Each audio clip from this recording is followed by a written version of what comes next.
best accomplish that which we seek is not to rail against the old, the corrupt, the violent and oppressive.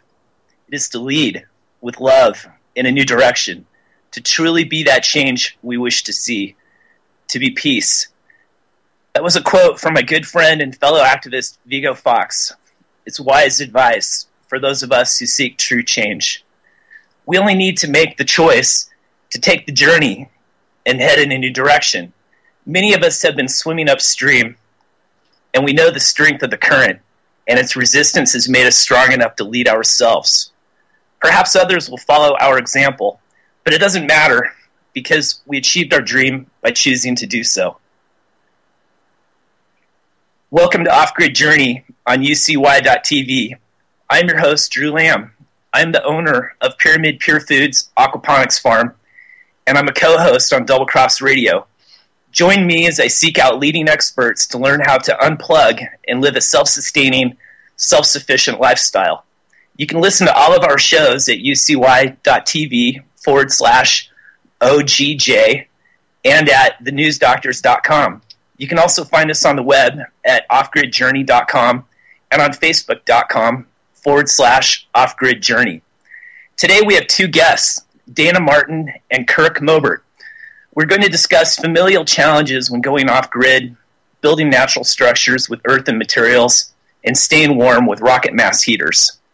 Let's bring on our first guest, Dana Martin. Dana has been inspiring others for over a decade by sharing her experience through natural birth, attachment parenting, and unschooling. She's an activist, educator, and author of Radical Unschooling, A Revolution Has Begun, and her newest book, Sexy Birth. Dana was the first to publicly come out as an unschooling parent through the media. This allowed thousands of other parents to proudly live their lives without fear. Although shunned by some for making their lives public, she has followed her heart and greater mission to free children of the bondage of traditional parenting and education. The movement of unschooling is growing tremendously thanks to her bravery and unrelenting drive to share unschooling with the world. Dana believes that keeping unschooling as a grassroots, secret movement is unrealistic and even damaging in helping to bring more peace into the world. Why live in fear for a choice that is valid, honest, and part of the revolution, part of the evolution of human rights? Her choice to live out loud is one with powerful inspiration that is changing the world and offering more respect, peace, and freedom to families worldwide. Dana has been featured on Dr. Phil, CNN, Nightline, Australia's most popular morning news program, Morning Sunrise, The Jeff Probst Show, ABC's hit show, Wife Swap, Fox News, 60 Minutes Australia, and The Bethany Show. She was used as an informational resource for unschooling stories on the Discovery Channel, The Today Show, and Our America on the OWN network, and was even filmed for 12 hours for the Oprah Winfrey Show. She travels the world as the Unnanny and is a featured speaker at the major parenting and education conferences worldwide. Dana recorded and uploaded the first video ever about unschooling for YouTube. Last week, I had Dana's son on, Devin Martin, and he has been unschooled, and he decided that he wanted to be a blacksmith. And Devin lives a primitive lifestyle by choice, and he makes his own clothes, shelter, tools, and Dana wanted to come on the show to discuss what it's like to have a family member who wants to live off-grid when some of the other family members might not want to. Dana, welcome to the show. Thank you, Drew. Thanks for having me. So, how did Devin get on this track? He decided that he wanted to get into blacksmithing, but he's taken things a bit further than that, hasn't he? Well, it started a long time ago when he was 10 months old, and that sounds really funny to say, but he used to love me reading to him, and his favorite books that I read to him were the Little House on the Prairie series. He would lay at even a year old for hours if I would keep reading these books, and he was so interested in wearing old-fashioned clothes and making corncob dolls and like everything primitive that he could get his hands on about old-time living or sustainability or homesteading. It's deep within him as a passion. So it's interesting because not all of my kids have this passion, and my other children are, I guess, more into pop culture and more modern things. They love modern bands, and they appreciate today's fashion and so forth, and Devin's nothing like that. So I wanted to share how to facilitate this for the people in your family that want to live this way, because I know a lot of people who force a sustainable or off-the-grid lifestyle on their families and the family members that don't want that, and that's really damaging and kind of counterproductive to the movement. So I really wanted to share how to do that. Yes, I'm thinking back of when I was a kid. I lived on a small farm. We weren't off the grid. We had electricity. We had well water. We raised goats and chickens and rabbits and livestock. We had cattle, lots of gardens, greenhouses, and whatnot. And maybe I didn't fully appreciate it at the time, but I learned a lot from that experience. But much of it was forced upon me. My job was to stack the firewood, bring the firewood in the house, get the stove going, that sort of thing. There were lots of farm chores. It was a lot of work. We're full of work. There were certain projects I took on myself that I liked. Like I had my own plot where I could have my own garden, and I really enjoyed that. And I raised rabbits. I had about 3 dozen rabbits at a time usually, and that was my choice. I enjoyed doing those things. But some of the other elements were, it wasn't really a choice. My mother and my stepfather decided, well, that's how we're going to live. They were kind of hippies, I guess, at the time. So how does this work when your family isn't on an entire mission? You've got one individual who wants to live in a certain way. What kind of challenges does the family face? I think some of the biggest challenges are living by different morals and principles. My daughter is Tiffany, my 12-year-old daughter. Devin's next sibling down age-wise, is vegan and very much for animal rights. And Devin, on the other hand, is all about hunting and living primitively, and he's really supportive of that kind of thing. So the challenge has been to peacefully and respectfully navigate both of their wishes and needs and facilitate for them to live the lives that they want.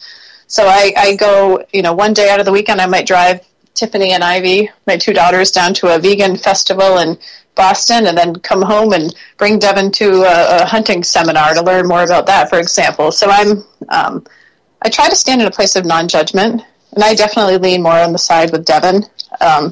And we try to live as sustainably as possible, and I facilitate so much for him. But I think the biggest challenge has been, kids with really differing beliefs surrounding animal rights and so forth. So that's been our biggest hurdle. Mm-hmm. Yeah, well, Devin told me he would like to take his bow and go out hunting. And so I would imagine that Tiffany might think that that's a horrible idea. Yes, there's been many loud, intense arguments over it. And I've really come to the place of needing to support Devin. That's what feels best, and sharing with her that she can have her beliefs, but our freedom only extends as far as somebody else's freedom begins. And Devin has the rights and freedom to live the life he wants.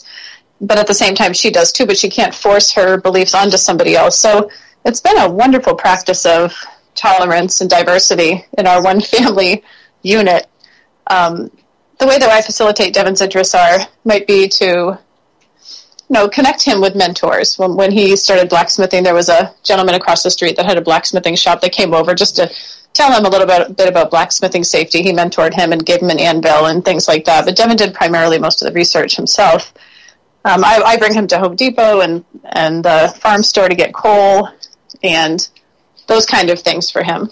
But on the same note, I'm bringing Tiffany to a One Direction concert next month. So it's like, as a parent living this life, as in a peaceful partnership parenting dynamic, you live your own morals and values strongly, but I don't necessarily push them on my kids. I want them to find their own path and their own strengths in life. And I admire Tiffany's desire for animal rights as much as Devin's desire for homesteading and living off the grid. Yes. Do they prepare their own meals? Yeah, a lot of times. Most days I spend a lot of time in the kitchen, and I know not everybody would appreciate or enjoy that role. My role as an unschooling mom, parenting in a freedom perspective, is I'm really happy to make everybody something that they really enjoy, but I try to incorporate like the side dishes, something that everybody likes. But yeah, Devin makes his own steaks on the grill, for example, while Tiffany's making her own vegan meal. Devin, with his blacksmithing, I mean, it could be dangerous work. There's lots of fire involved. He has a structure, his forge, where he does his work, and it could be kind of dangerous. I know when I was a teenager working in an hour shop, I started some small fires accidentally, just not being careful while working on cars and whatnot. And then he makes knives and bows and other weapons. And I mean, do you worry about that? Does he get guidance about safety to make sure he doesn't burn the house down or or the forest? Yes, or the forest, or injure somebody. Yeah, I think that's a really important component to unschooling that people need to realize in parenting and freedom, that this is not a hands-off approach. It's not for the lazy parent. It's very involved. Although you trust your child, you're also facilitating safety, health, and everything else. So when I went out in his forge to kind of check how he had everything set up, and keep in mind, I know he does know more than me about certain aspects of it, but I noticed that his water bucket was like right under the electrical cord that he had, and I just instantly, my mommy radar went off, and so if that fell off, it would be like electrocution instantly. And I try to just breathe before I react, and I just suggested him moving it, and he understood. I definitely have to go out and check things. When Devin built this survival shelter, what he calls his lodge, yes, over the course of weeks in the forest, I mean, this thing, unbelievable. I'm blown away. He could train other people in how to build these shelters. But so we went out in the woods to check it out, and my husband shared with him there was one little fire pit that he had that had too many dried leaves around it. Just reminded him to make sure he raked the dry leaves away from the fire areas. So he has the freedom to do what he wants with his time fully. At all times, he has that freedom, unless there's a dentist appointment or doctor's appointment that he wants to go to, which he has freedom to go or not, by the way, but that's another whole discussion. So he appreciates it. He definitely appreciates the information and support. Yes, and he makes knives and tools. He sells some of these on the web, and so does this. Do you have problems with other parents or other people that your family comes in contact with? They go, oh, you let your kid make weapons. Well, it's so funny, Drew, because I'm so immersed in this community, this philosophy, and we surround ourselves with people that are like-minded, I guess, in that sense, probably like anybody. Mm-hmm. And so most people understand and they're in support of it, but when I do an interview on TV or something, and I'm always really taken aback by how surprised people are that I allowed Devin to blacksmith. He must have been only 2 or 3 years old when he first became interested in fire, and he would want to light matches. So everybody around me was telling me not to let him light matches because it's so dangerous. And I said to myself, well, if I'm right there and showing him how and I don't leave his side, I don't understand how that's dangerous. So I would take him in the cellar, and we would sit in front of the wood furnace, and he would light matches for hours and throw it into the wood furnace and light paper on fire. In time, we would sit at the kitchen table with candles, and he would light them on fire and play with the wax. He started building fires outside. So we've always been very supportive of him playing with fire. I think it's very primitive and natural. I think it's as natural as his desire to walk and talk, Devin's desire for fire. So, I can't imagine if I would have limited that or out of a fearful place didn't allow him to explore and really master fire. He is a fire twirler as well as a blacksmith, and I don't know if he mentioned that to you during this interview. No, he didn't. Yeah, he learned when we were in Australia. We were there speaking about unschooling, and he found a mentor, a 19-year-old girl who is a professional fire twirler, and she taught him, and he was a real natural. Now, he is the most incredible fire twirler, the tricks he can do, and he has no fear spinning these things around. So he's entertained people at our events and also mentored dozens and dozens of kids and how to twirl a fire for themselves. But so he's really humble about it, actually. So I can't imagine. Imagine if I limited fire, he wouldn't be blacksmithing, he wouldn't be twirling fire, he wouldn't have all these passions and interests that are so unique to who he is if I live in a place of fear, control, and punishment. Yes, exactly. And, I'm just thinking back, when I was a kid, we had a burn barrel out in the field. We'd burn trash and rubbish and whatnot, and we'd always torch the Christmas tree out in the field after the holiday season was over, and I thought that was the coolest thing ever. It would just explode. But we were careful. We had this big field. There was nothing around us to catch fire. We'd have a hose right there just in case something went wrong. Nothing ever went wrong. But we were allowed to do that. I mean, my mom was fairly protective, but I don't remember her even being out and about while we were doing things like this. And nobody got hurt. Surprisingly, nothing ever happened. And I think what it does is it kind of takes away the curiosity that kids could have where they start messing around or playing with fire. Some kids will start playing with matches and cause little fires or accidents, and I think if you could expose them to those types of things, that fire's a tool and you need to be respectful around it and careful with it, then they aren't inclined to do something destructive. They'll do something constructive instead. Right. We had a great discussion at my conference this year about control and arsonists and how they get started. And it was one of the attendees' beliefs that it was possible that they were never allowed the freedom. I mean, I'm sure there's exceptions to every arsonist, but I'm saying in general, people get sneaky with things when they're people don't want to be sneaky. People don't want to deceive and go behind somebody's back. That's a side effect of control and not being allowed to tap into who you truly are and have the freedom to explore. So it's so dangerous to forbid a child from playing with fire, because your desire for obedience is never going to outweigh the child's inner drive and instinct. Especially some of these, it's just not going to happen. It's unrealistic. And anyone that thinks that that's a safeguard by having these rules, they're putting their children at such great risk. So that's why partnership and connection and being by your child's side, I love to say to parents that rules are a replacement for being there. You never need a rule against something if you're present, and you help them explore it safely. So Devin is very, very safe with fire, and I trust him so much. So I think a lot of this, with not just fire, with everything he's doing out in the forest, he's using tools, he's hunting, he's doing so many things that most children in our day and age, parents aren't familiar with, that they're petrified of. That I just love that he can tap into his true, natural, instinctual way of being. Yes, and like I said earlier, he makes his own clothes. He says he doesn't wear shoes most of the time. No, he doesn't, actually, ever. We went for a 4-mile hike, he and I. Well, even longer, he never wears shoes. He's very proud of his tough feet. He always plays he jokes around with me and puts his foot on my leg and says, "Mom, feel my foot, feel how tough it is from walking around." He's very proud of his manliness. As a parent, does it save you money to have Devin living a primitive lifestyle and being self-sufficient?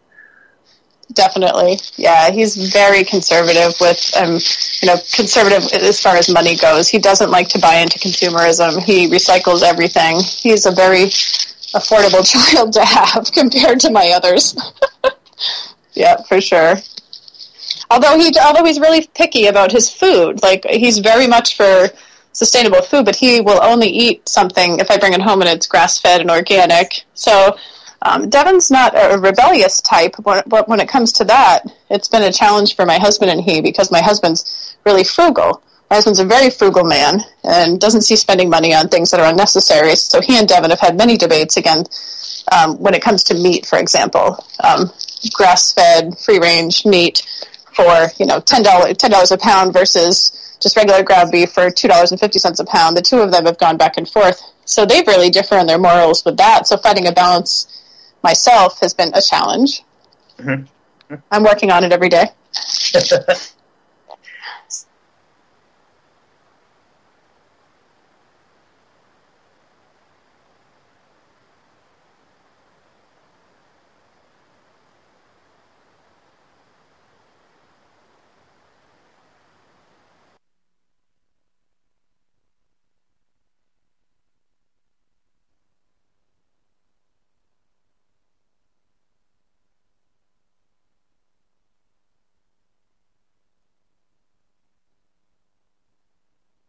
To school, and my great grandmother, when she was very young, like I think even teenager, she would be the teacher. They'd have a one-room schoolhouse, and you'd have kids of all these different ages, and she'd teach them how to read with the Bible, because almost every family had a Bible.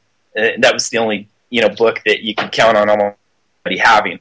And so she'd teach them to read from the Bible. So these folks were very much off grid. I've seen old pictures of my family, and they had primitive homes, that were just made out of stone and sod with dirt floors. But and they looked really poor. But at that time, that was living good. So I don't think that they considered themselves poor. But your approach is somewhat different. It's decentralized, right? Right. And so I do you think that your method is a better approach to a family that's living off grid in a fairly primitive fashion, as opposed to, say, how families dealt with a more centralized, coordinated approach, around the early 1900s or so? I mean, it's an interesting question for sure. It depends on how off-grid someone's choosing to live. If somebody's choosing to live without internet, that's a whole different ballgame, I feel like, and I completely support that. I know many families do that, and then in that case, mentorships and co-ops for learning and so forth, I think, are necessary. However, in this day and age, finding ways to live off the grid while balancing technology, I think, is a perfect middle ground for my family anyway. Devin has learned so much as a side effect of having technology at his fingertips, from YouTube videos to doing searches online, in addition to books and real-life mentorships. But he has learned such a great deal from technology that schools are really obsolete in our life experience. We know that it's a more primitive way to learn on some levels, but the information being passed is really caveman and usually outdated, and it's being taught with force, which is a very different thing than a human being choosing to learn certain things. So while I support the way that your great-grandparents did, the children really had interest in what they were learning, and how the children felt about all of it, because that's what I take into consideration in this whole philosophical perspective, or what are the children's needs. Humans learn best when they're internally motivated to learn about what they're interested in, and utilizing technology to facilitate that. Devin, when he might be out in the woods for days or weeks and then come in to do a little research about how to build something in particular on his survival shelter. So, yeah, I think it's individual to each family. But that's our... The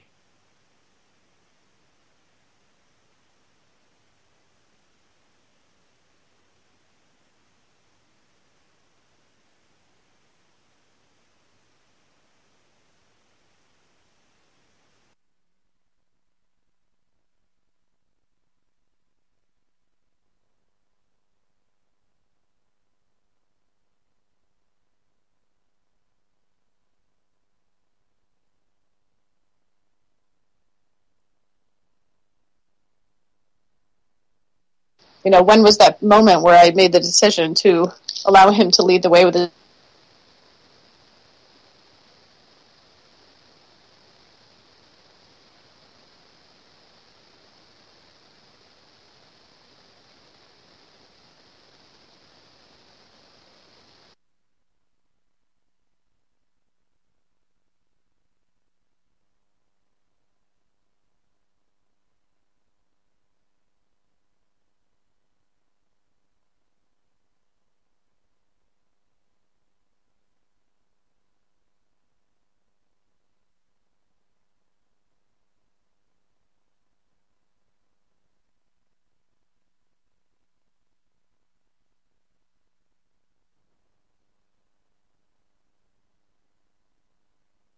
Yeah, I mean, Yeah. people don't realize how easy this life is. You can do this.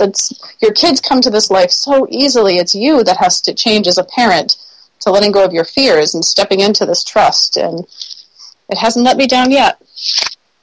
Yes, it's true. I'm just thinking of, the most important things that I learned growing up, and the curriculum at school, especially once I got into junior high and high school, it didn't really fulfill me. It wasn't until about my senior year that I finally found a class where I was able to spend a year forming a business that I started as soon as I got out of school. I just couldn't wait to get going with it. But all of that schooling, 12 years of schooling, it wasn't until the last year that I was able to get into that thing. And even my agricultural projects were outside of school. I was in 4-H, and I learned a lot of skills, from farming and even leadership skills from my experiences in 4-H. And that was outside of the school, and even the school system would push against that. I remember a football coach giving me a hard time because I hadn't signed up to play on the school football team. I was trying to explain to him I had so many things going on. I didn't even have time between my paper route and my rabbitry. I had other things going. My little business there that I was doing, a couple of them really, and right. and those were important things. They weren't.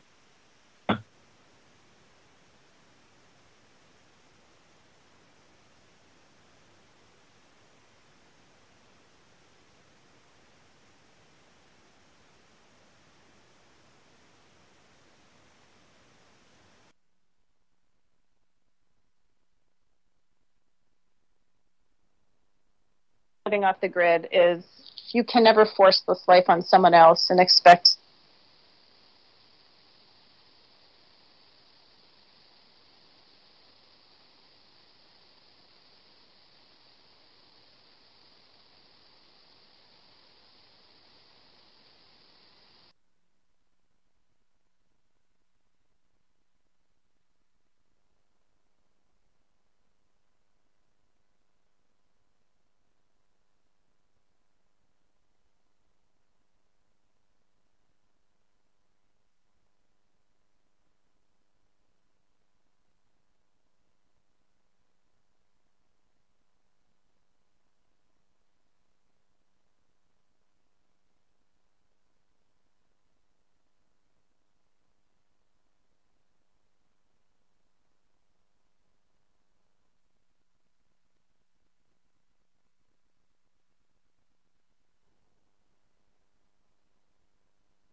structure in and of itself is more efficient than most modern construction.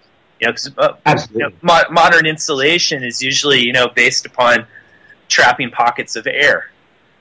Right. And so they trap pockets of air in between, in between the studs of your house in order to trap a larger pocket of warmed air inside your house. Yes. And the problem is that these buildings are super airtight to keep that heated air inside. Yes. Which creates sick house syndrome. It makes you sick. Yeah. Because you need to exchange the air with the outside world in order to get new oxygen and fresh air into the house so you don't die. Mm-hmm. Mm-hmm. Or get sick. So it's really kind of an upside down and backwards methodology for storing heat. So with cob or some kind of heavy duty thermal mass, you pipe the heat into the mass, and then it takes a much longer time to work. It takes a very long time to work its way through that thermal mass. Mm-hmm.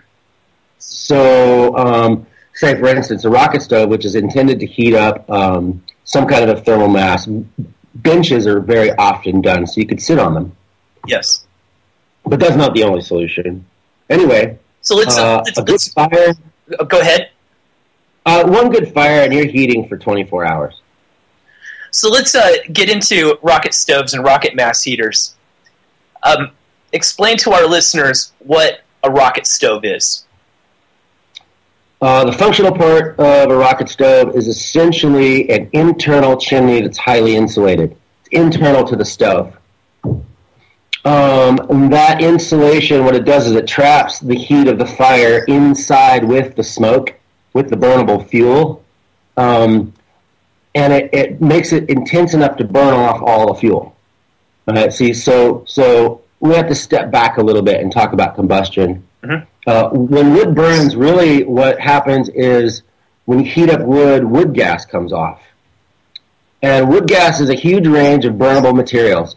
Wood gas is also called smoke, incidentally, which is made up of a whole range of burnable materials that their combustibility, the heat that they require to burn completely, ranges from about 451 degrees Fahrenheit all the way up to about 1,100 degrees Fahrenheit. So in order to burn all the smoke that a piece of wood gives off, you have to get the internal temperature up to about 1,100 degrees Fahrenheit or better. Right? Right. So what a rocket stove does is it traps the oxygen that is coming in from the air intake and the wood gas, the burning wood, into a very, very, very hot chimney, long enough to burn that completely before it dumps that heat off into whatever you're going to do with your rocket stove, like cooking or heating water or dumping into a thermal mass for storage. Mm-hmm. Right? Mm-hmm. So the original rocket stove was purely a cooking device. That's the Approvecho style rocket stove. That's most prevalent when you think rocket stove. When most people think rocket stoves, they think those little cooking devices that you can make out of tin cans and stuff. Yes. Uh-huh. Right, they're ubiquitous. You see them everywhere. They're related to the old Fox stove or the Bengali pit stove, which is basically a hole in the ground. Right? Yes, I've seen that in my SAS survival manual. Yeah, you bet. I bet Devin is making them in his backyard. Yes, so, exactly. Yeah. Yeah. From there it goes on. There's other ways of feeding the fire besides the horizontal feed unit that those old Approvecho stoves used. There's a downdraft burners. There's some new stuff on the horizon that's not in the books that's coming out. It's called a batch box burner, which is a lot more like a traditional wood stove in terms of how you feed it. Anyway, did I answer your question? Yes. Now, this takes us back to the cob, because so you're storing. If you want to store all that heat energy, you're going to basically add something on to the rocket stove, and you're going to make a rocket mass heater. So you're going to have this mass, which is cob, that is built over. The flue, which isn't a vertical flue. It's a horizontal flue. Is that correct? Am I describing this right? Yeah. The classic one is a horizontal flue where the let's call it the burn products, because it's no longer smoke. A good working rocket stove doesn't smoke at all. Anyway, it goes horizontally through a bench, classically, that you can sit on. So your pipes will go, there'll be an internal chimney in the stove, and it'll hit usually a 55-gallon drum or barrel, which is turned upside down. And then the exhaust gases will go, excuse me, down the barrel and be regathered up into a bench. And they'll run through a pipe inside a horizontal bench that you can sit on before it reaches the chimney and goes out. Mm-hmm. Mm-hmm. And the cob really is just a convenient, sculptable material that's good in thermal mass. Yes. You can sculpt it into any shape, So any shape you can imagine you can make with the stuff. It's just clay. It's dirt. Right. And they're very elegant, especially when they're incorporated into a cob structure. They just look like they're part of the structure. It just blends in. Well, they are. Yeah. I mean, I love building, internal dividing walls as thermal mass, for one of these stoves. When the whole wall heats up, right? The whole wall heats up, and you get heat on both sides of the wall. Right. What kind of wood works best in these stoves? It'll burn anything. Mm-hmm. Wood has about 6,000 BTUs of available heat per pound of wood. So the heavier your wood source, something good and heavy like Madrone or Manzanita, is going to give you more heat per unit volume, Because the feed boxes on stoves are pretty small, so you can only get so much in there. But, honestly, these things can burn just about any kind of wood you can throw at them. People try to avoid burning pine because of all the soot and all the pitch. Yeah. And creosote issues. Yeah. Rocket stoves, they don't have a creosote issue. Oh. Because it gets up to 1,100 degrees inside the stove. If you provide enough heat, that's right, it incinerates all of that stuff. So all the pitch in the pine will become fuel and heat. Incredible. Is it difficult to retrofit a rocket mass heater into an existing structure, like a modern structure? Is not too difficult. No, it's totally worthwhile. It's not too difficult. It's done. You have to beef up the floor underneath them because we're adding thermal mass, which your average rocket stove can weigh a couple tons. Wow. Yes. Yeah. So you want to put some footings underneath. You want to put some footings down underneath and some new posts coming up there. Beef it up quite a bit. Yeah, I was showing some pictures to my wife, and I was asking her how she'd feel about constructing a rocket mass heater in the living room, and she said, "Yeah, whatever you want to do, that's fine with me." We have a house. Go ahead. No, I'm sorry. What were you going to say? We have a house that was built in the early '60s, and it has about a 15-year-old heating and air conditioning system and a fireplace that was converted to gas. So it's totally on the grid, not efficient at all. Few of the windows have been upgraded. It does have a lot of glass that faces south, so we get during the day we get a lot of solar heat, but I don't have a way to store it, and it's and there's no way, existing way to circulate that heat around to the north side of the house that stays a lot cooler. So it could have been designed in a much more efficient way, but there's a lot of heat that just gets wasted. The living room gets up really hot, but the back of the house could be super cool because that's all the windows are in the living room, and there are ways to deal with that. There are ways to deal with that passively. If you put a big cob bench right in front of those it'll help to mitigate the heat and the temperature inside the front room. I don't normally recommend this, but you could actually put some air channels in that big cob bench and redirect that heat. Since you're on the grid anyway, you put a little computer fan in there. Right. You can maybe redirect that heat to the back of the house. Right. That's brilliant. Or some of it. Yeah. Yeah, thermal mass is your friend in that kind of situation.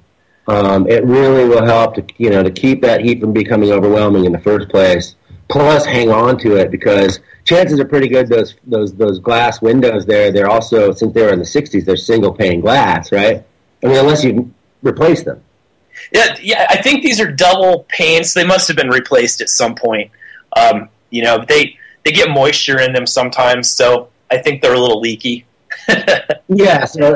Yeah, exactly. So if they're a little leaky, if there's moisture happening there, they're a little leaky. And if they're a little old, they're kind of leaky and screwy anyway. They always do. Yeah. They're really expensive to replace, and so people just don't bother as long as they can. And, they end up suffering for it. Yeah. But honestly, it makes it better at bringing heat into your house.